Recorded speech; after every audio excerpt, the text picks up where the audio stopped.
Hello everyone, কেমন আছো তোমরা? আশা করি তোমরা সকলে খুব ভালো আছো। সিম্পল ব্লগস উইথ অনুশ্রী চ্যানেলে তোমাদের সকলকে স্বাগত। তো নিয়ে চলে এসেছি আরও একটা মজাদার চটপটা রেসিপি। তো আজকে বানাবো চিকেন বল বা ক্রিসপি চিকেন রেসিপি। তো চলো কিভাবে কি বানালাম সমস্তটা তোমাদের সঙ্গে শেয়ার করি। তো চিকেনের এই রেসিপিটা বানানোর জন্য আমি প্রথমেই নিয়ে নেব বোনলেস চিকেন। তো চিকেনের পিসগুলো একদম ছোটো ছোটো করে টুকরো করে কেটে নিয়েছি। তো তোমরা বোনলেস নাও নিতে পারো, কোনো অসুবিধা নেই। আর কী কী নিয়েছি চলো দেখাই।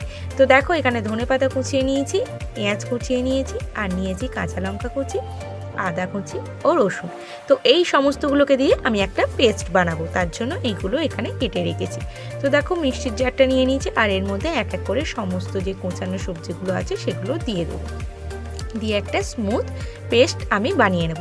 আর এতে আমি কোনো রকম জল ব্যবহার করব না, পেঁয়াজের যে রস আছে তাতেই কিন্তু এই বাটনাটা হয়ে যাবে। তো চলো আমি বাটনাটা করে ফিরে আসছি আবার।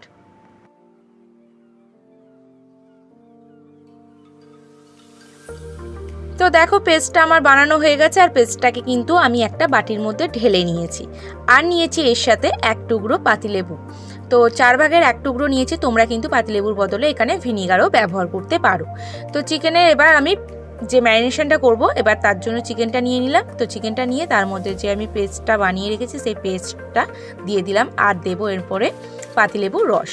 তো এক এক করে এবার মশলাগুলো আমি অ্যাড করতে থাকবো। আর দিয়ে দিলাম 1 চামচ মতো গোলমরিচের গুঁড়ো, আর দেব বিট লবণ। তো বিট লবণ আমি 1 চামচ দিয়েছি, আর এমনি সাধারণ যে লবণ হয় সেটাও আমার লাগবে, সেটা আমি এই মুহূর্তে দেব না। এটা যেহেতু আমি ম্যারিনেট করে এখন রেখে দেবো ফ্রিজের মধ্যে, তাই জন্য এখন যদি লবণটা দিয়ে দিই তাহলে কিন্তু জল কেটে যাবে চিকেনটা, তাই সামান্য শুধু বিট লবণটাই দিলাম। তো চলো তারপরে দিয়ে দিলাম টমেটো সস ও চিলি সস, 1.5 টেবিল চামচ টমেটো সস ও 1 টেবিল চামচ চিলি সস। এবার আমি পুরোটাকে চিকেনের সঙ্গে খুব ভালোভাবে মিশিয়ে নেব। মিশিয়ে এটাকে আমি ফ্রিজে রেখে দেবো 1 বেলার জন্য, মানে তোমরা যতক্ষণ ইচ্ছে রাখতে পারবে। আমি এটা সকালে ম্যারিনেটটা করেছিলাম, আর রাত্রে বলগুলো বানাবো। তো চলো ফ্রিজে রেখে দিই। তো চলে আসলাম বন্ধুরা, সন্ধেবেলা ফ্রিজ থেকে চিকেনের ম্যারিনেশনটা বার করে নিলাম। এবার আমি চিকেনের বলগুলো বানাবো, তার জন্য চিকেনের ম্যারিনেশনটা এক সাইডে রেখে আমি একটা আগে ব্যাটার রেডি করব। তো ব্যাটারের মধ্যে প্রথমেই দিয়ে দেবো কর্নফ্লাওয়ার। তো চিকেন অনুযায়ী আমি এখানে 3 টেবিল চামচের মতো কর্নফ্লাওয়ার নিয়েছিলাম। তোমরা এটা পরিমাণটা বাড়াতেও পারো আবার কমাতেও পারো। তো কর্নফ্লাওয়ারটা নেওয়ার পর আমি দিয়ে দেবো এখানে পরিমাণ মতো নুন, আর দিয়ে দেবো একটা গোটা ডিম। তো ডিমটা ফাটিয়ে এতে দিয়ে ভালোভাবে আমি ব্যাটারটা রেডি করে নেব। তো দেখো ব্যাটারটা আমার রেডি হয়ে গেছে, আর ব্যাটারটা কিন্তু খুব পাতলা হবে না, একটু ঘন টাইপেরই হবে। এর মধ্যে আমি আর জল অ্যাড করবো না। তো চলো এবার আমি আরও একটা জায়গা নিয়ে নিয়েছি, এর মধ্যে আমি ব্রেড ক্রাম্বসটা ঢেলে নেব কোটিং করার জন্য। তো ব্রেড ক্রাম্বস ঢেলে নিলাম। তো এবার আমি এই ব্রেড ক্রাম্বসের গুঁড়োটা আর কিন্তু ব্যাটারটা এই দুটোকে সাইডে রেখে দেবো। তো দেখো চিকেনের যে ম্যারিনেশন ছিল, এবার আমি এতে নুন দিয়ে দেবো পরিমাণ মতো।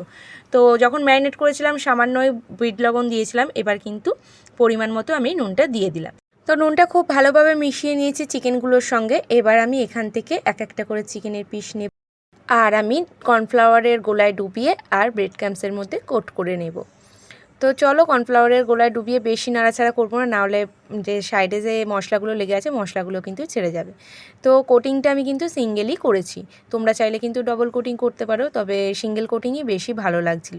তো দেখো খুব ভালোভাবে কোটিং করা হয়ে গেছে, আমি কিন্তু এটাকে রেখে দেবো একটা প্লেটের মধ্যে।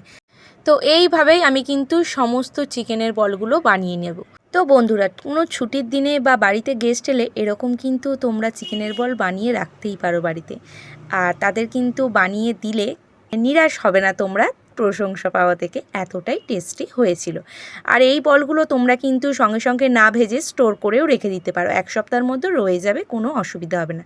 তো তোমরা যদি বেশি দিনের জন্য স্টোর করতে চাও তাহলে কিন্তু অবশ্যই ডিপ ফ্রিজে রাখবে।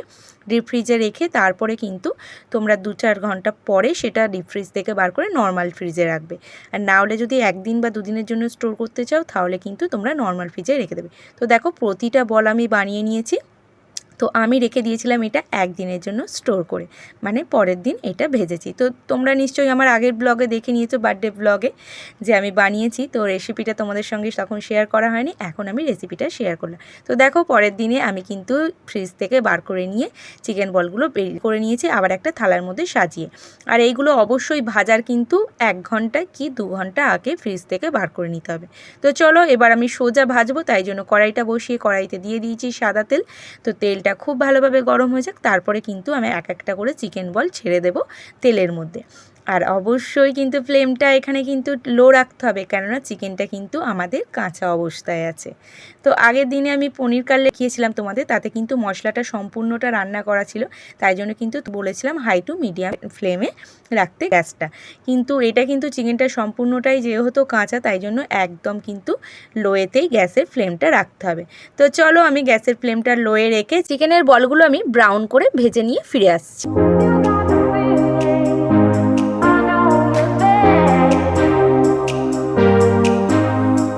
দেখো বন্ধুরা, আমার কিন্তু চিকেন বলগুলো একদম খুব ভালোভাবে ব্রাউন করে ভাজা হয়ে গেছে। এবার আমি এইগুলোকে তুলে নেব, আর একইভাবে কিন্তু আমি বাকি চিকেন বলগুলোও ভেজে নেব। তো চলো একবারে ভেজে নিয়ে আমি আবার ফিরে আসছি।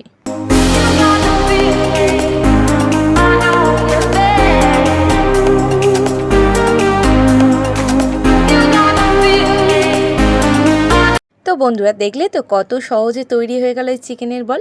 তো তোমরাও কিন্তু বাড়িতে অবশ্যই ট্রাই করো এই রেসিপিটা, খেতে কিন্তু অসম্ভব সুন্দর ও দুর্দান্ত হয়েছিল।